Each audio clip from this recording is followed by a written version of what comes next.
이렇게 좋은 금암제일교회에서 귀한 목사님과 성도님들과 함께 하나님께 예배드릴 수 있어서 제 마음도 기쁘고 하나님께 감사함을 올려드립니다.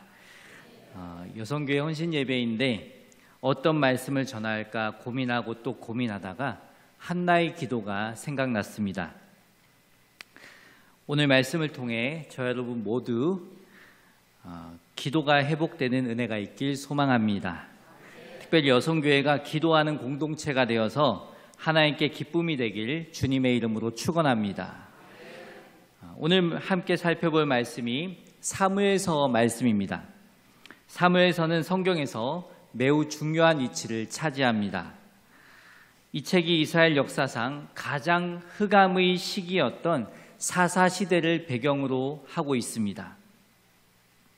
사사기의 그 시대를 압축적으로 표현하는 말씀이 있습니다. 사사기 21장 25절에 보면 그때 이스라엘에 왕이 없으므로 사람이 각기 자기의 소견에 옳은 대로 행하였더라. 각기 자기의 소견에 옳은 대로 행하는 시대가 사사시대입니다. 진정한 왕이신 하나님을 무시하고 자기 마음대로 살았던 때가 사사시대입니다. 우리 이 말씀을 통해서 오늘날 우리는 어떻게 살아가고 있는가 점검할 필요가 있습니다. 진정한 왕은 하나님이신데 내 마음에 예수님을 왕으로 주인으로 모시고 살아간다고 고백은 하지만 진짜 왕은 누구인가? 우리는 심각하게 이 시간을 통하여 고민하지 않을 수가 없습니다. 사사기에 이어서 나오는 말씀이 무엇입니까? 룻기입니다. 룻기도 사사시대를 배경으로 하고 있습니다. 핵심 주제는 하나님의 놀라운 은혜입니다. 하나님은 마치 사사시대를 대변하는 듯 두 남편과 두 아들을 잃은 소망 없는 집안 이야기를 하십니다. 룻이라는 며느리가 보아스를 만남으로 어두웠던 가정 안에 하나님의 놀라운 은혜가 임합니다. 나오미에게 룻이 낳아준 아들이 다윗의 할아버지가 되는 오벳입니다. 그리고 그 다윗의 가계를 통해서 인류의 영원한 소망이신 예수 그리스도가 탄생합니다. 룻기에 이어서 사무엘서는 영적 혼돈과 배교로 인해 점점 몰락해가는 이스라엘에 하나님께서 어떻게 일하시는가 여기에 대한 해답을 제시하는 책입니다. 언제나 하나님은 우리 주위에서 일하고 계십니다. 어떤 성도님이 그런 고백을 했습니다. 물을 마시려고 이제 정수기에 물을 뜨려고 하다가 그만 컵을 깨트리고 말았어요. 물을 뜨다가 컵이 떨어져서 깨지면 어떨까요? 또 사람마다 다르겠지만 어떤 반응을 보일까요? 아이고 이렇게 반응하는 사람도 있고 짜증을 내는 사람도 있고 그럴 것입니다. 근데 그 성도님은 컵이 떨어져서 깨지고 물이 바닥에 흥건하게 적셔진 걸 보고서는 빨리 빗자루를 가져와서 쓸어 담고 또 바닥을 닦기 시작했어요. 닦다 보니까 하나님께서 왜 이 시간에 컵을 깨트리게 하셨고 물론 본인 실수죠. 본인 부주의지만 왜 이 상황이 벌어졌을까? 봤더니 바닥에 먼지가 자욱했던 거예요. 하나님께서 청소하라고 나에게 이렇게 일하시는구나 하고 짜증내기보다는 하나님께 감사했다는 것입니다. 알고 보면 하나님은 여러 가지 방법으로 우리 주위에서 일하고 계십니다. 그래서 어떤 상황이 벌어졌을 때 내 감정대로 해결하기보다는 이 일을 통해서 하나님은 무엇을 하길 원하시는가 하나님 앞에 묻고 또 잠잠히 생각해 보시기 바랍니다. 성경을 읽을 때에도 하나님께서 어떤 일을 하고 계신지 살펴봐야 합니다.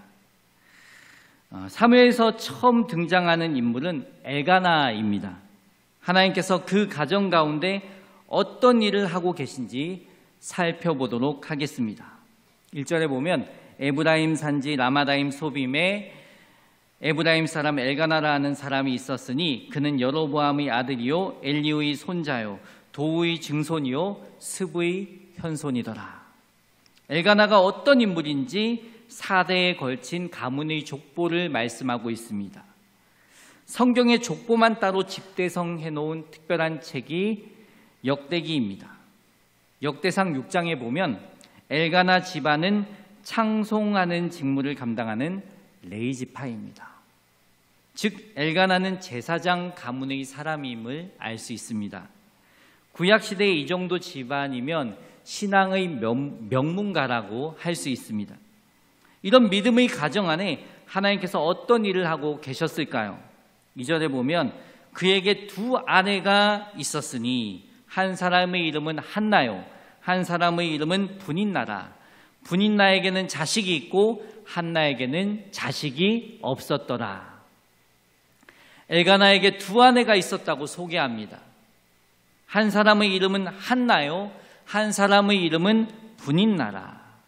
이 당시 아내를 둘 이상 얻는 이유 중 하나가 첫째 부인의 불임으로 자식이 없는 경우입니다. 그래서 후사를 얻기 위해 후처를 두었습니다. 그 당시 문화에서는 자연스러운 일이었어요. 그래서 후처인 분인나에게는 자식이 있고 본처인 한나에게는 자식이 없었다고 소개하고 있습니다.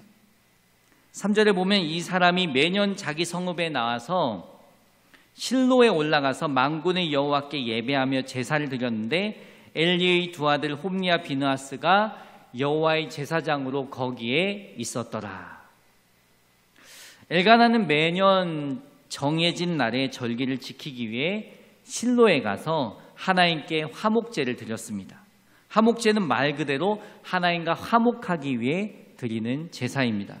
화목제의 특징은 드려진 예물을 제사장만 먹는 것이 아니라 그의 가족이 나눠서 먹을 수 있었습니다. 그래서 제사장에게 먹을 양을 먼저 드리고 난 후 집안의 가장이 아내와 자식들에게 음식을 나누어서 함께 식사를 했습니다. 4절과 5절에 보면 엘가나가 제사를 드리는 날에는 제물의 분깃을 그의 아내 분인나와 그의 모든 자녀에게 주고 한나에게는 갑절을 주니 이는 그를 사랑합니다. 그러나 여호와께서 그에게 임신하지 못하게 하시니. 말씀에 보면 제물을 나누었는데 한나에게는 갑절을 주었다고 합니다. 배를 주었어요. 왜 갑절을 주었을까요? 이유는 한 가지입니다. 그를 사랑합니다. 분인나보다 한나를 더 사랑했기에 갑절을 준 거예요. 이걸 본 분인나의 마음은 어떨까요? 남편의 사랑을 독차지한 한나가 못마땅했어요. 그래서 마구 괴롭히는 거예요. 그 당시 불임은 저주받은 것처럼 비참한 일이었습니다. 그 핸디캡이 있는 한나를 괴롭히는 거예요. 자식이 없는 너는 하나님께 버림받은 거야. 알기나 알아? 온갖 방법으로 괴롭혔어요. 화목하기 위해 드리는 제사인데 화목제를 드리는 날만 되면 그 가정에 불화가 찾아왔습니다. 그러니 한나가 입맛이 있었겠습니까? 먹을 것을 2배로 받으면 뭐합니까? 음식은 먹지도 못하고 눈물만 흘리는 거예요. 하염없이 눈물만 나는 거예요. 6절에 보면 여호와께서 그에게 임신하지 못하게 하심으로 그의 적수인 분인나가 그를 심히 격분하게 하여 괴롭게 하더라.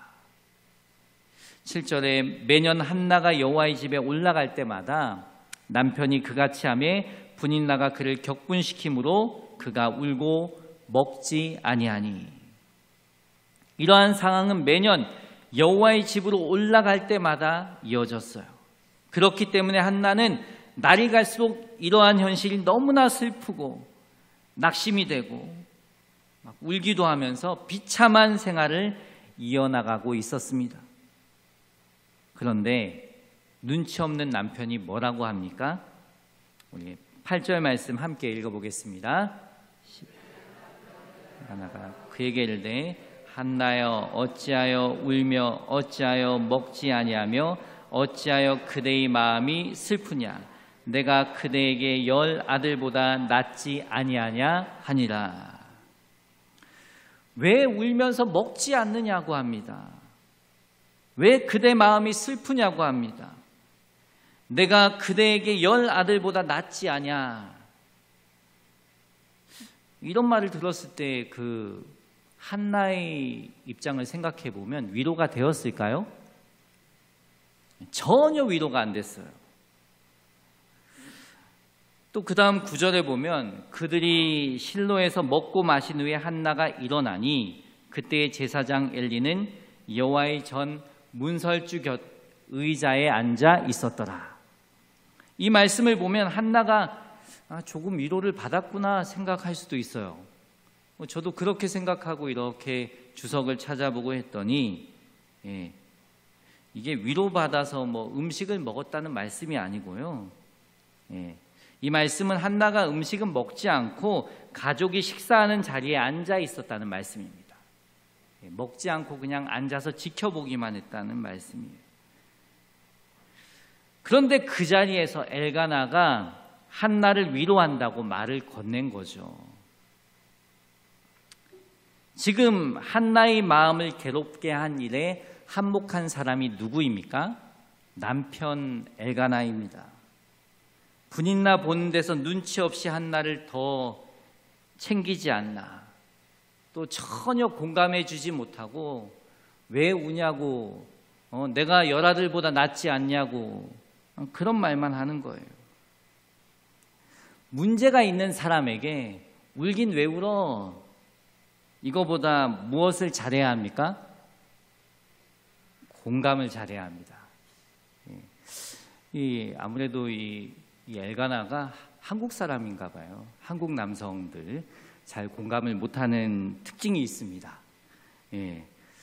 공감을 잘해야 되는데 공감을 하지 못하고 내가 10 아들보다 낫지 아니하냐. 그래서 우리는 공감을 잘하려면 어떤 표현을 해야 할까요? 여보, 많이 힘들지, 많이 아프지, 이렇게만 이렇게 말해줘도 되는데 한국 남성들은 뭐라도 더 덧붙여서 어떻게 해서든지 아내의 마음을 돌려보려고 하지만 그게 중요한 게 아니라는 거 우리가 인생을 살다 보면 다 아실 것입니다. 그래서 한마디를 하더라도 공감의 말을 할 줄 아는 저 여러분 되길 소망합니다.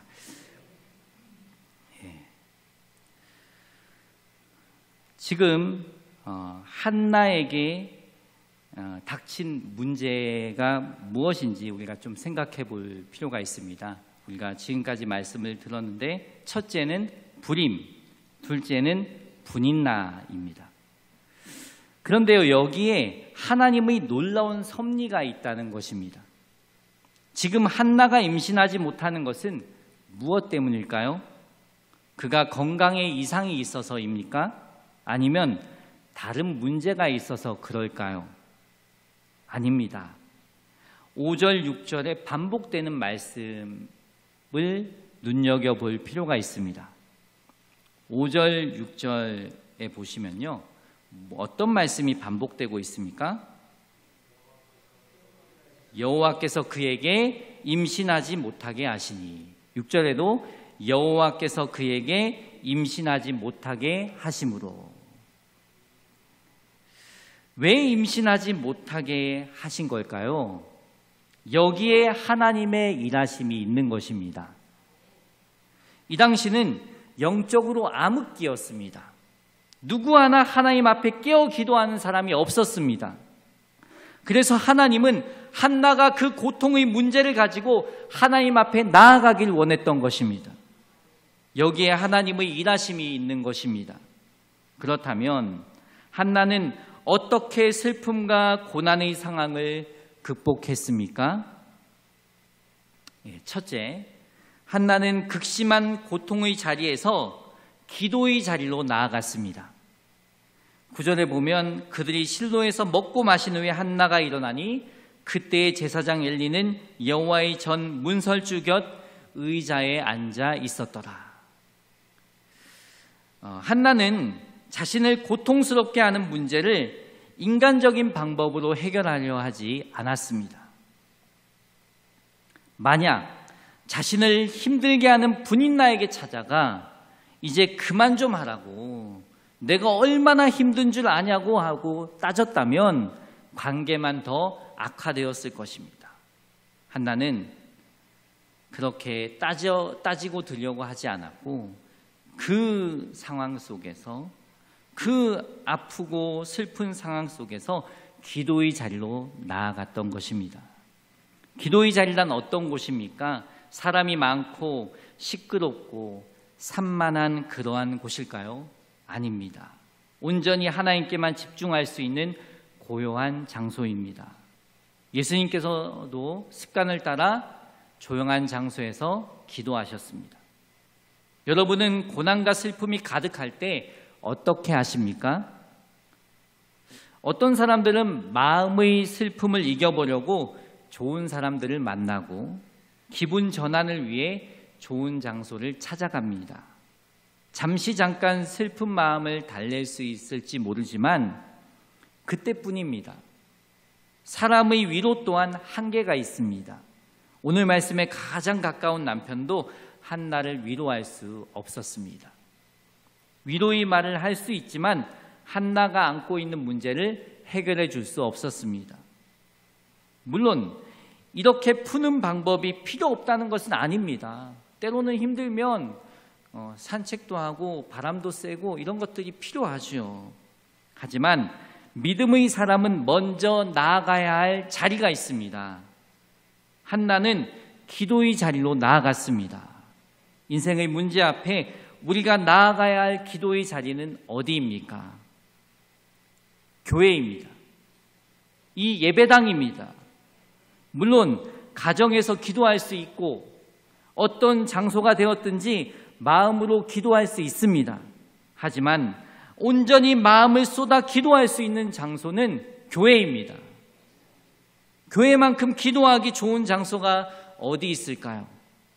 언제든지 나와서 주님의 이름을 부르며 기도할 수 있는 곳, 교회가 있다는 것 참 감사한 일입니다. 특별히 여성교회가 기도하는 공동체가 되길 소망합니다. 매년 여러 행사가 있을 것입니다. 똑같은 그런 행사들이 반복될 수도 있습니다. 그럴지라도 어떤 행사를 앞두고 먼저 주님 앞에 엎드리시기 바랍니다.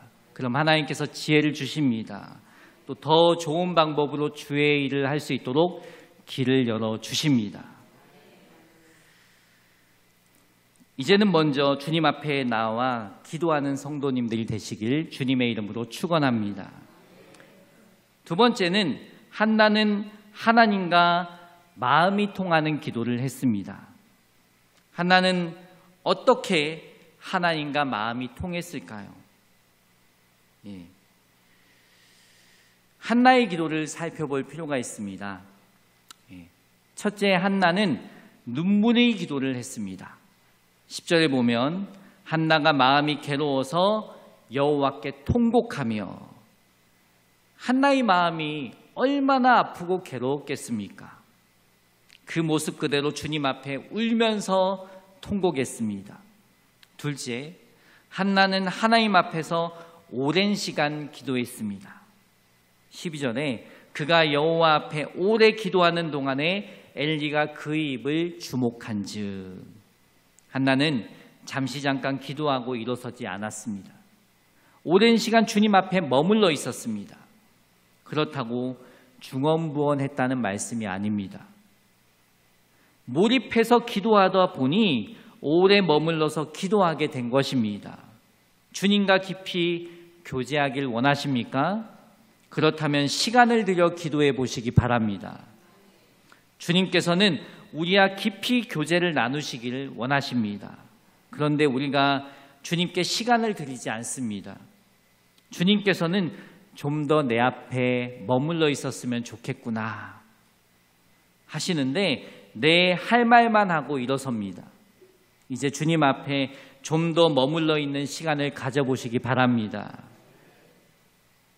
그러면 잠잠히 우리에게 말씀하시고 우리에게 사랑한다고 표현하시는 주님의 음성을 들을 수 있습니다. 세상이 줄 수 없는 평안과 위로가 주님의 음성을 들을 때 오는 것입니다. 세 번째, 한나는 하나님과 마음이 통하는 기도를 합니다. 마음이 통했다고 했는데 어떤 의미인지 또 살펴보겠습니다. 한나는 처음에는 흐느껴 울면서 기도했다고 했어요. 통곡하며 기도했다고 했어요. 그런데 오랜 시간 기도를 하다 보니 기도의 깊은 단계로 들어간 것입니다. 우리가 주님께 시간을 들여 기도하면 할수록 그 기도의 단계가 있습니다. 처음에는 부르짖어 기도하다가도 잠잠히 주님 앞에 머무르면서 주님과 대화하게 됩니다. 그 단계에 들어가면 정말 주님이 내 앞에 계신 것 같아요. 주님의 임재를 강력하게 경험하게 됩니다. 그러면 점점 기도의 소리는 작아지고 잠잠하게 기도하게 됩니다. 잠잠해도 잡생각이 없어요. 그냥 주님과 대화가 술술 되는 것입니다. 지금 한나가 그 단계에 들어간 것입니다. 근데 이를 본 엘리 제사장이 이상하게 본 거예요. 그리고 하는 말이 12절에 보면 그가 여호와 앞에 오래 기도하는 동안에 엘리가 그의 입을 주목한즉 한나가 속으로 말하매 입술만 움직이고 음성은 들리지 아니하므로 엘리는 그가 취한 줄로 생각한지라. 한나는 속으로 말을 했다고 합니다. 이를 본 엘리 제사장이 술지정한 줄 알았어요. 한나에게 술 좀 끊으라고 합니다. 엘리 제사장은 타락한 제사장입니다. 그 당시 영적으로 어두운 시대에 그 제사장의 모습이 어떠했는지 보여주고 있는 거죠. 제사장 엘리는 영적인 분별력이 흐려져 있었어요. 그래서 잘못 판단하고 함부로 말한 것입니다. 이에 한나가 뭐라고 합니까? 15절 말씀, 중요한 말씀입니다. 함께 읽어보겠습니다. 한나가 대답하여 이르되 내 주여 그렇지 아니하니이다. 나는 마음이 슬픈 여자라. 포도주나 독주를 마신 것이 아니요 여호와 앞에 내 심정을 통한 것뿐이오니. 엘리 제사장에게 뭐라고 합니까? 제사장님, 그렇지 않습니다. 저는 술을 먹은 것이 아닙니다. 저는 마음이 슬픈 여자입니다. 그래서 제 마음을, 제 심정을 하나님 앞에 토해낸 것밖에 없습니다. 근데 말씀에 보면 내 심정을 통한 것밖에 없다라는 표현을 씁니다. 내 마음이 통했다는 거죠. 하나님 앞에 내 마음이 통했다는 표현을 쓰고 있습니다. 여기서 통했다는 것은 원어로 보면 사파크라는 단어를 씁니다. 사파크는 여러 가지 다양한 물질을 쏟아내는 것을 뜻합니다. 즉 하나님께 자신의 마음속에 있는 괴로움, 염려, 상처 등 모든 것을 쏟아내었다는 것입니다. 우리는 하나님 앞에 마음을 쏟아내는 기도를 해야 합니다. 한나가 그 기도의 표본입니다. 여러분 마음에 있는 거 가지고 기도하시기 바랍니다. 하나님 앞에는 숨길 것이 아무것도 없어요. 마음에 상처가 있으면 주님 저 이런 상처 받았어요.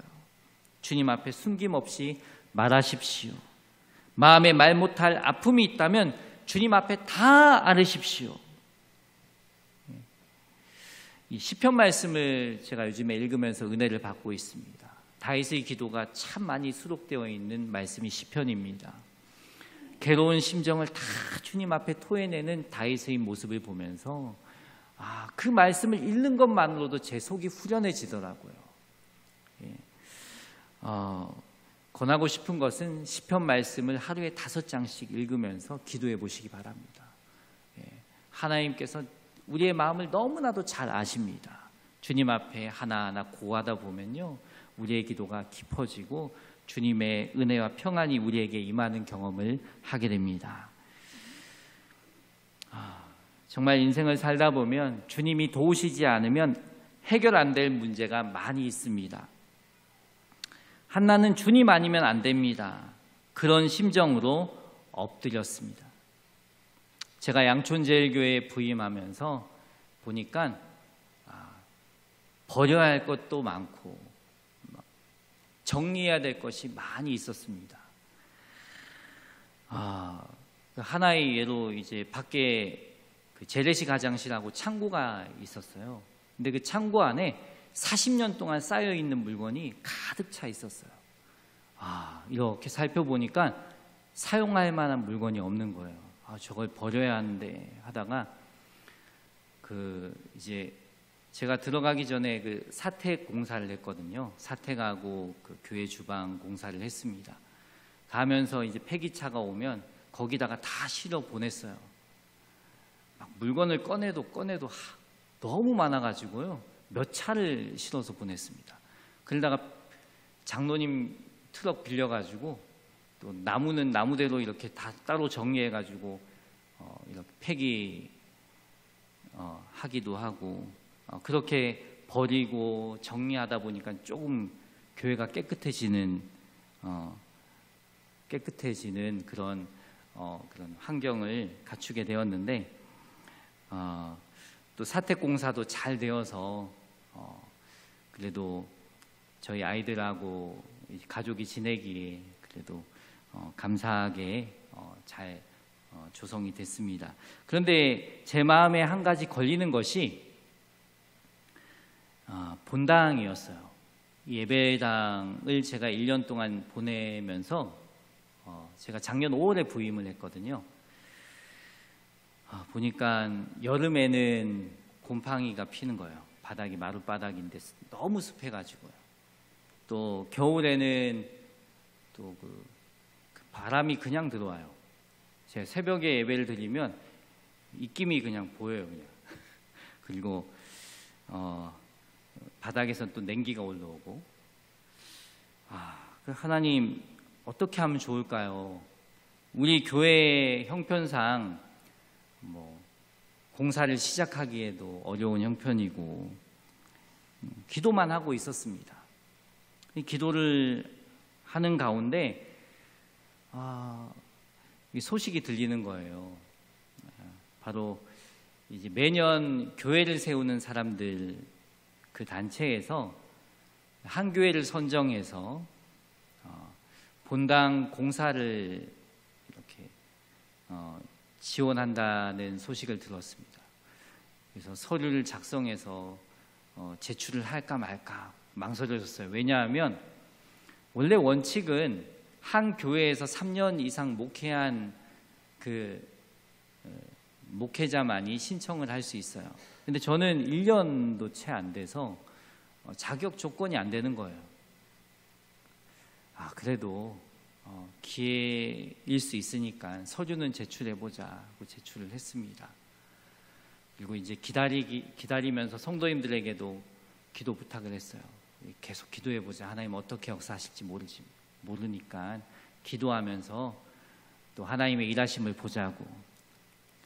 근데 제가 한 5월 달에 서류를 제출했는데 한 6월 정도에 우리 교세람 목사님들께서 연락을 주셨어요. 오늘 그 교회 갈 수 있으니까 준비하고 있으라고.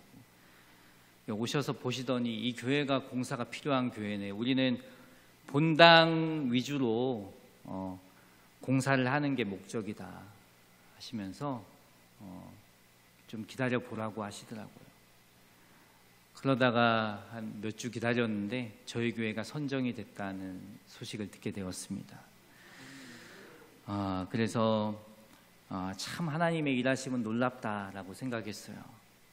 계속 마음이 쓰였는데 그래서 이제 지난 한 주 바닥 공사를 했습니다. 그래서 바닥에 있는 마루를 뜯어냈더니 그 지면과 그 마루 사이 공간이 50cm예요. 그래서 그쪽으로도 물이 이렇게 들어왔더라고요. 올해가 특히 유난히 이제 비도 많이 오고 피해도 많았잖아요. 그리고 그런 만큼 바닥이 습이 많이 지고 곰팡이가 작년보다 더 심했어요. 그런 중에 바닥을 뜯어내니까 좀 속이 후련하더라고요. 그래서 거기다 흙을 채우고 또 공구리까지 다 쳤습니다. 예. 이렇게 공사가 시작되고 또 옆에서 저는 도우면서 한 주를 보냈는데 정말 주님 감사합니다. 감사합니다 하면서 한 주를 보냈습니다. 공사가 이제 그렇게 진행되고 한 9월 마지막 주에는 교세람 목사님들께서 전적으로 봉사를 하십니다. 본당 전체 리모델링 공사에 동참하셔서 함께 해주시는데 정말 우리 목사님들이 오셔서 하는 공사라 참 좀 감사하기도 하면서 또 그 한 주간은 목회지를 다 이렇게 내려놓고 오시는 거잖아요. 그래서 그 한 주는 우리 성도님들하고 기도하고 있어요. 그 한 주만큼은 우리 목사님들 목회지에 아무런 일 없게 하시고 정말 하나님께서 지켜주시고 보호해 주시기를, 또 공사하는 동안에 다치는 일 없고 안전하고 건강한 공사가 될 수 있도록 기도하고 있습니다. 생각나실 때마다 기도해 주시기 바랍니다.